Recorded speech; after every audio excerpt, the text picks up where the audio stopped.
자연의 아름다움을 보면 우리는 하나님을 생각하지 않을 수가 없습니다, 사실. 그래서 그랬는지 1절을 같이 볼까요? 그 자연의 신비 앞에서 다윗도 여호와 우리 주여, 주의 이름이 온 땅에 어찌 그리 아름다운지요, 주의 영광이 하늘을 덮었나이다. 그렇죠? 가을만 생각해봐도요, 우리는 빨갛게 물들고 높아진 하늘을 보면서 하나님을 생각합니다. 그 주님의 영광이 하늘과 온 땅을 덮은 게 보이죠. 근데 여러분, 오늘 성경은 이런 자연보다도 하나님의 영광을 더 잘 나타내는 것이 바로 우리 인간이라고 얘기를 합니다. 하나님께서는 사람을 통해, 우리를 통해서 드러나는 영광이 훨씬 더 경이롭다고 말씀을 해주고 계세요. 4, 5절 말씀을 한번 같이 보겠습니다. 사람이 무엇이기에 주께서 그를 생각하시며 인자가 무엇이기에 주께서 그를 돌보시나이까. 그를 하나님보다 조금 못하게 하시고 영화와 존귀로 관을 씌우셨나이다. 사람에게 이 영화와 존귀로 관을 씌우셨다는 것은 하나님께서 사람을 통해 받는 그 영광이 최고의 영광이다라는 말씀이신 거예요. 그래서 하나님은 세상의 그 어떤 자연 만물보다도, 심지어 천사보다도 우리를 더 존귀하게 보시고, 또 우리 한 사람 한 사람을 통해서 받는 영광을 받으시기를 원하고 계신다라는 겁니다. 자, 그렇다면 우리가 영광스러운 인생을 살아야 되잖아요, 그렇죠? 하나님 받으시기에 합한 모습으로. 그래서 하나님을 영광스럽게, 그런 영광스러운 인생을 살기 위해서 우리는 어떤 길로 걸어야 할지 한번 생각해 보고자 합니다. 자, 먼저 첫 번째로 하나님을 알 때 우리가 정말로 영광스러운 인생이 됩니다. 4절 말씀 다시 한번 같이 읽습니다. 시작. 사람이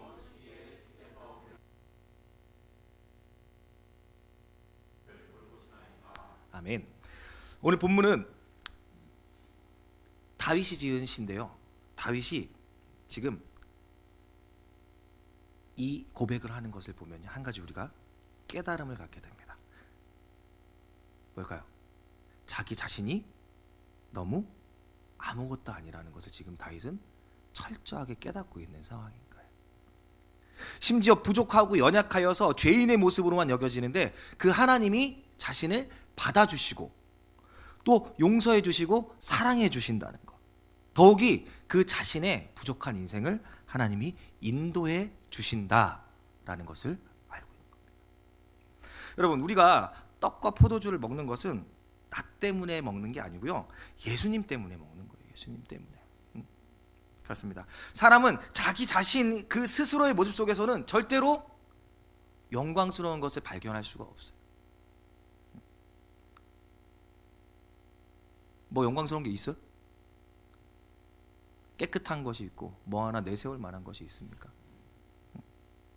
그러나 하나님 안에서 자기 자신을 발견할 때 사람은 가장 영광스러운 존재가 된다는 사실을 믿으시기 바랍니다. 사람이 어느 정도의 값어치를 갖고 있습니까? 미국 일리노이 대학의 한 해부학 교수가 사람의 육체를, 그죠? 예, 이렇게 다 분해를 해봤대요. 대략적으로, 평균적으로. 그래서 칼슘이 2.25kg, 인산염 252g, 칼륨 168g, 나트륨 168g 뭐 이렇게 해가지고 쭉 체중의 65%가 산소고, 예, 수소 18%, 탄소 18%, 질소 3%. 현금으로 계산했을 때 당시에 한 89센트 정도 된다 그랬대요. 제가 엊그제 환율을 재봤거든요. 금요일 날 환율입니다. 환율 적용했을 때 1170원 정도 된다고 합니다. 89센트니까. 세상은요, 사람의 가치를 자꾸 물질에 비교해서 인간의 존엄을 떨어뜨립니다. 그렇죠? 창조론이 아닌 진화론의 결론은 뭡니까? 세상은 우연히 만들어진 겁니다. 우연히. 뭔가 계획해서 만들어진 것이 아니라 우연히 만들어졌고, 그 우연히 만들어진 부산물이 바로 우리 인간들이라는 거예요. 인간도 결국 물질의 결합일 뿐 그 이상도 이하도 아니다 라는 거예요. 이런 사조의 결정타를 탁 가한 사람이 누구예요? 칼 마르크스라는 사람. 잘 알죠? 공산주의의 아버지, 예, 마르크스. 여러분, 공산주의가 평등이라 그러잖아요. 복지라 그래요. 예? 하지만 그 아래는 우선적으로 뭐가 들어있냐면 물질주의가 저 지저에 깔려 있습니다. 기본적으로. 공산주의를 만든 칼 마르크스는요, 사람에게 가장 중요한 것은 뭐라고? 물질이라고 결정을 이미 내려놓은 상태에서 시작을 합니다. 그래서 나눠야 된다는 거, 물질을. 물질 때문에 사람의 감정이 변하고요, 물질 때문에 사람의 행복이 결정되고, 심지어 사람의 정신도 물질 때문에 결정이 된다라고 생각을 했어요. 그래서 사람의 모든 것을 결정하는 것이 뭐라고요? 물질. 여러분, 그래요. 사람의 눈으로 봤을 때 세상은 물질이 전부입니다. 물질이 많고 적음에 따라서 가치가 달라져요. 가치의 기준이 이런 것들로 변한 겁니다. 이거에 따라서, 우리가 가지고 있는 물질에 따라서 가치의 평가를 받게 되는 거예요. 어떻습니까? 여러분의 가치가 고작 그런 걸로 평가될 가치입니까? 그러나 사람은 하나님 안에서 하나님의 눈으로 볼 때 고귀해지고 존귀해지는 겁니다. 하나님 안에서 하나님의 눈으로 볼 때 그 사람의 영혼을 보게 되고, 그 영혼을 본 사람들은 자신이 누군지 깨닫게 되고요, 자신 안에 어떤 좋은 성품이 있는 것인지 그제서야 보게 되는 겁니다. 우리가 하나님을 믿고 성령이 충만하다는 것이 뭡니까? 하나님의 성품이 우리 안에 이제 보이기 시작하는 거예요. 성령께서 우리와 함께 하실 때 우리에게 가장 뚜렷하게 나타나는 속성이 뭐예요? 자, 우리 같이 갈라디아서 5장 22절 23절 말씀 같이 읽습니다. 시작. 오직 성령의 열매는 사랑과 희락과 화평과 오래 참음과 자비와 양성과 충성과 온유와 절제니 이 같은 것을 금지할 법이 없느니라. 성령의 9가지 열매, 그죠? 우리의 삶 가운데 맺히고 그 외의 것들을 또 한번 생각해 보자고요. 성령께서 우리와 함께 하실 때 뚜렷하게 나타나는 것들, 저 성령의 9가지 열매가 가장 성령님이 함께 하신다라는 것을 선명하게 보여주는 것이라면 저는 한 가지 더, 자신감이라고 생각해요. 무슨 자신감? 남을 사랑할 수 있는 자신감, 고난을 이겨낼 수 있는 자신감. 그 자신감이 어디서 나타납니까? 자신의 가치가 얼마나 존귀한 것인지 아는 데서 나타난다라는 거예요. 돼지우리에서 쥐엄 열매 먹으면서 거지같이 살던 이 탕자가 아버지의 품에 탁 안기는 그 순간에 그는 존귀한 아버지의 아들로 다시금 변하게 된 거예요. 돌아온 탕자를 안아주고 죽었던 내 아들이 살아 돌아왔다라고 하면서 잔치를 벌여주시는 그 아버지의 품에 안겨 있을 때 이 탕자가 비로소 내가 진짜 가치 있는 존재구나 라는 것을 깨닫게 되는 겁니다. 그의 인성이 회복이 되고요, 자존감이 생겨나게 되고 자신감이 회복되는 거예요. 그 자리에서 그의 가치가 변하게 되는 겁니다. 가치가 같아요? 쥐엄 열매 먹고 돼지우리에서 자는 사람이 아버지의 집에서 존귀한 자의 아들로 존귀한 모습으로 서는 것과, 여러분 잊지 마십시오. 하나님 안에서 하나님의 눈으로 볼 때 나의 가치가 달라지고요, 그때 비로소 옆 사람이 존귀해지는 겁니다. 나의 남편이, 나의 아내가, 나의 자녀가 귀해지게 되는 겁니다. 하나님 안에서 하나님의 눈으로 볼 수 있도록 하나님을 똑바로 알아가시기 바랍니다. 하나님 알려면 뭐 해야 돼요? 그래서 그거 안 할게요. 알았죠? 다 아니까. 제발. 하나님 알려면 하나님 하신 말씀 보면 되잖아요. 그렇죠? 말씀 보십니까? 그렇죠? 웃는 사람은 뭐가 있는 거야. 그죠? 웃는 사람은 뭐가 있는 거야. 하여튼 말. 자, 두 번째로 영광스러운 인생이 되기 위해서는 우리가 주의 이름을 불러야 합니다. 자, 시편 8편 1편. 자, 한번 같이 읽어 봅시다. 시작. 여호와 우리 주여,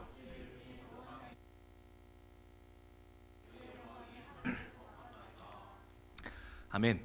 다윗이 무엇보다 먼저 뭐요? 여호와 우리 주여를 외쳤습니다. 오늘 본문 시편 8편뿐만 아니라 다윗은 시편에서 수도 없이 여호와여 여호와여 여호와여 여호와여 하면서 여호와를 부릅니다. 그렇습니다. 우리의 입술로 하나님의 이름을 부르기만 해도 우리의 인생의 영광스러운 삶의 변화가 시작되는 겁니다. 이것을 믿으시기 바랍니다. 왜요?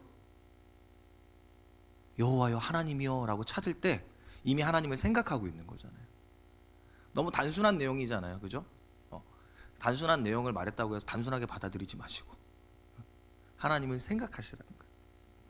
왜 하나님이 우리에게 하나님의 이름을 주셨습니까? 왜요? 이름은 보기 위해서 만들어진 게 아닙니다, 그죠? 부르기 위해서 만들어진 거죠.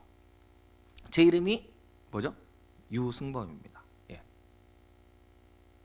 제 이름이 유승준이 될 뻔했고 유승민이 될 뻔했는데 아버지가 아주 좋은 장명소에 가서 비싼 돈 주고 유승범으로 받아오셨습니다. 예. 그래서 망했죠. 예. 어쨌거나 제가 유승범인데 한 번 유승범으로 지어지고 나니까 뭐래요? 평생 제 이름은 유승범입니다. 이름이라는 것이요, 사전에 보니까 이렇게 나옵니다. 이름 명자, 그죠? 영어로는 name이라고 하고, 인간이 대상을 다른 것과 구별하고자 사람, 사물, 현상 등에 붙여 대개 한 단어로 대표하는 말이다 하고 마지막에 쓰임에 따라 평판이나 명예 또는 명성을 뜻하기도 한다, 이렇게 나와 있습니다. 자, 이름을 그저 써놓고 읽으려고 그냥 보려고 있는 것이 아니죠. 이름을 알고 부르라고 있는 겁니다. 부르라고. 그렇죠? 처음에 만나서 뭐 합니까? 명함을 나누고 통성명을 하죠. 뭐 하라는 거예요? 자신의 이름을 불러달라는 거예요. 네. 자신의 이름을 아는 사람은 누구든지 그 이름으로 부릅니다. 하나님의 이름도 마찬가지죠. 구약시대 하나님은 자신의 이름을 여호와라고 계시를 했습니다. 이미 이름을 주셨다는 것은 뭐예요? 니들이 저기 돌판에 잘 새겨갖고 잘 들고 댕겨라 라는 거예요? 부르라는 거예요. 부르라는 거예요. 여러분, 우리가 인생을 살다 보면 부를 때마다 감동이 되는 이름들이 있어요. 그죠? 어떤 거 있어요? 아버지, 어머니 있죠. 아버지, 어머니. 눈을 감고 어머니 하면 가슴에 와닿는 사람도 있고 안 와닿는 사람도 있어. 아버지 하면 불 같은 게 와닿는 사람이 있고 포근하고 따뜻한 게 와닿는 사람. 근데 나이가 들면 들수록, 오래 살면 살수록 어머니라는 가슴이 더 마음에 맺히고 그런데요. 아버지는 왜 안 될까요? 또 청년들은 어떻습니까? 연애 시절 이제 사랑하는 사람의 이름만 불러도 심장이 막 벅벅벅벅 뜁니다. 예. 특히나 몰래 연애하는 인간들은 더 뜁니다. 벅벅벅벅벅. 사랑하는 사람의 이름만 불러도 그 사람의 체온이 느껴지고 따뜻해지고 감동이 되고 온유한 마음이 생기죠. 예. 진짜 사랑하면 그렇게 돼요. 그 이름만 들어도 마음을 편하게 먹게 되는 거죠. 본문의 다윗이 지금 그런 마음으로 하나님을 부르는 겁니다. 하나님의 이름을 부르면서 하나님의 그 숨결이 느껴지고, 하나님을 부를 때 그분이 나를 감싸시고 나를 도우시고 나를 이끄시고 나를 인도하신다는 것을 느끼고 있는 거예요. 자, 여러분, 졸린데 잘 됐죠? 눈 한번 감아 보십시오. 자, 눈 한번 감으시고, 그리고 저를 따라서 이렇게 한번 고백해 보십시오. 자, 따라합니다. 여호와 우리 주여, 주의 이름이 어찌 그리 아름다운지요. 하나님, 그분의 이름을 부르면서 그분의 숨결을 느끼는 사람, 그분의 이름을 부를 때마다 함께 하심을 느끼는 바로 그 사람을 통해서 하나님이 일하신다라는 거예요. 2절 말씀 같이 볼게요. 주의 대적으로 말미암아 어린아이들과 젖먹이들의 입으로 권능을 세우시며 이는 원수들과 보복자들을 잠잠하게 하려 하심이니이다. 아멘. 어린아이들과 젖먹이들의 입으로 권능을 세우신다고 말하고 계세요. 무슨 뜻이에요? 하나님을 대적하는 무리들, 그리고 환경과 여건, 그 속에 있는 장애 앞에서 그것을 이겨내고 승리하는 사람은 어린아이라고 할지라도, 젖먹이라고 할지라도 주의 이름을 부르는 사람이다 라는 겁니다. 여러분, 아무리 좋은 은사를 가지고 있고요, 많은 재물을 가지고 있어도 그 입을 다물고 있으면 하나님의 능력이 나타나지 않는다는 겁니다. 골리앗 앞에 다윗이 섰을 때 다윗이 뭐라 그럽니까? 우리 사무엘상 17장 45절 말씀을 보니까 이렇죠. 뭐라 그래요? 다윗이 블레셋 사람에게 이르되 너는 칼과 창과 단창으로 내게 나오거니와 나는 만군의 여호와의 이름 곧 내가 모욕하는 이스라엘 군대의 하나님의 이름으로 내게 나아가노라. 아멘. 거대한 골리앗 앞에서 어린아이 같고 젖먹이 같은 다윗이 하나님의 이름을 들고 나갑니다. 그때 어떤 일이 벌어집니까? 다윗이 그 작은 돌멩이를 가지고 골리앗을 쓰러뜨립니다. 상식적으로 말이 안 되는 일이에요. 예. 제가 전에 말씀드렸죠. 골리앗이 3m가 조금 넘습니다. 이 사람이 평생 전쟁터에서 칼밥을 먹고 살아온 사람이에요. 다윗은 뭐 하던 사람이에요? 좋게 표현해서 목동이고 양치기입니다. 양치기. 게임이 됩니까? 갑옷이 커서 불편할 정도로 작은 아이였다고요. 그 아이가 전쟁터에서 먹고 자고 살아온, 역전이 아니라 늘 승리만 하는 장군이었던 골리앗을 깨부셔버리는 겁니다. 예수님의 제자들을 보십시오. 어부였고 그들이 뭐 내세울 만한 게 있는 사람이 없었습니다. 그러나 사도행전 1장부터 28장까지 보면 주의 이름으로 이적을 행하고 마귀를 내어 쫓고 귀신 들린 자를 구하고 병을 고치고 수많은 영혼들을 구원합니다. 비결이 뭐예요? 예수의 이름으로, 그들이 믿음으로 주의 이름을 부른 것이 그들의 능력이었어. 여러분, 우리의 삶 앞에 왜 하나님의 영광이 나타나지 않겠습니까? 왜? 주의 이름을 우리가 부르지 않기 때문에. 주의 이름을 부르십시오. 가정에서, 사회에서, 가난 가운데, 고난 중에 버스를 타든 자가용을 타든 주님의 이름을 부르는 저 여러분 되길 간절히 바랍니다. 그때 비로소 주의 이름을 부르는 곳에 그 하나님의 영광이 나타날 겁니다. 무엇보다 주의 이름을 부르며 기도하는 저 여러분 되길 바랍니다. 하나님의 영광이 주의 이름이 부르는 곳에 나타나기 때문에 우리는 더더욱 기도에 힘을 써야 됩니다. 그저 이름을 부르는, 오셨으면 얘기를 해야 될 거 아니에요. 네? 권사님 하고서 제가 이러고 있으면 뭐 하는 겁니까? 그죠? 아버지 하나님 이름을 불렀으면 그분께 말을 해야죠. 그의 이름을 부르고 그의 영광을 구하고 우리의 삶 가운데 하나님의 임재하심과 도우심을 구하는 저와 여러분의 삶이 되길 간절히 바랍니다. 자, 세 번째로, 영광스러운 우리의 인생이 되기 위해서는 다스림의 권능이 있어야 합니다. 6절에서 8절 말씀 다 같이 읽습니다. 시작. 주의 손으로 만드신 것을 다스리게 하시고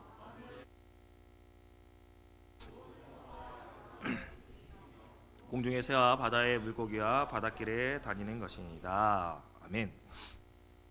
하나님은 이 세상의 모든 것들을 다스려라 라고 우리에게 주셨죠. 기억나십니까? 창세기 1장 28절.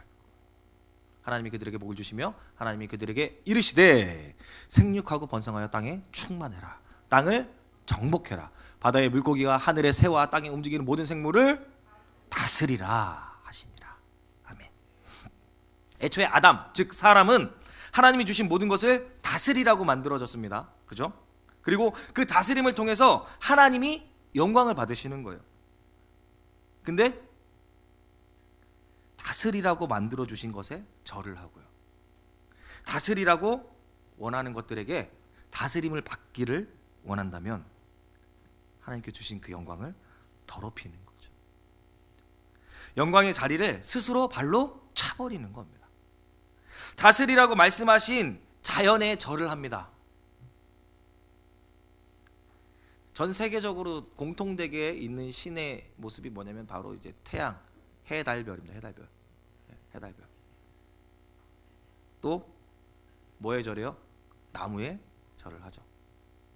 우리는 그것들에게 다스림을 받는 것이 아니라 그냥 소중히 여겨야 되는 거예요. 소중히. 자연을 소중히 여기고 보존해야죠. 그죠? 그게 다스리는 겁니다. 또 개미 한 마리, 꽃 하나 함부로 꺾지 않고 우리에게 주신 거니까 우리가 잘 다스려서 보존해야죠. 이것들을 맡겨주신 책임이 있기 때문에 우리가 그것들을 소중히 할 때 비로소 우리도 같이 함께 존귀해지는 겁니다. 자, 다스린다는 말에는 두 가지 의미가 있어요. 하나는 지배를 받지 않는다라는 겁니다. 지배를 받지 않는다. 그죠? 다스리는 자가 지배받아요? 예수님께서도 귀신에게 지배당하지 않으셨죠? 병에도 지배당하지 않으셨습니다. 유혹에 지배당하지 않으셨고요. 40일을 굶어도 물질과 명예 앞에 지배당하지 않으셨습니다. 빌립보서 4장 12절 13절 말씀을 같이 봅니다. 자, 나는 비천에 처할 줄도 알고 풍부에 처할 줄도 알고 모든 일 곧 배부름과 배고픔과 풍부와 궁핍에도 처할 줄 아는 일체의 비결을 배웠노라. 내게 능력 주시는 자 안에서 내가 모든 것을 할 수 있느니라. 아멘. 궁핍에 처할 줄도 알고 풍부에 처할 줄도 아는 능력을 갖고 계신 우리 바울, 그가 이렇게 말합니다. 뭐라고요? 내게 능력 주시는 자 안에서 내가 모든 것을 할 수 있느니라. 그는 지배당하지 않는 방법을 알고 있었던 거예요. 환경에 지배받지 않고 사람에게 지배받지 않고 상황과 여건에 지배받지 않았습니다. 그래서 그는 빛나고 아름다운 인생을 살았습니다. 여러분, 주 안에서 지배받는 것이 아니라 다스리는 삶을 살기를 축복합니다. 또 하나, 다스린다는 것은 영향력을 미치는 거예요. 영향력을. 우리가 나라를 다스리는 사람들한테 권력자라 그러잖아요. 그죠? 권력이 뭡니까? 다른 사람을 자기 마음대로 뜻대로 움직일 수 있는 힘, 그걸 얘기합니다. 그들은 돈과 명예로 자신의 이익을 위해서 사람들을 움직이지만 우리는 예수 그리스도의 복음의 능력으로 축복과 은혜의 영향력을 미쳐야 된다라는 겁니다. 여러분, 성경을 보면요, 참 재밌습니다. 요셉이 언제부터 영향력을 미쳤을까요? 그가 노예였을 시절부터 영향력을 미치기 시작했습니다. 그 영향력은 그가 감옥에 있을 때도 진행되었고요. 다니엘은요, 어린 나이에 포로로 끌려갔습니다. 하지만 그는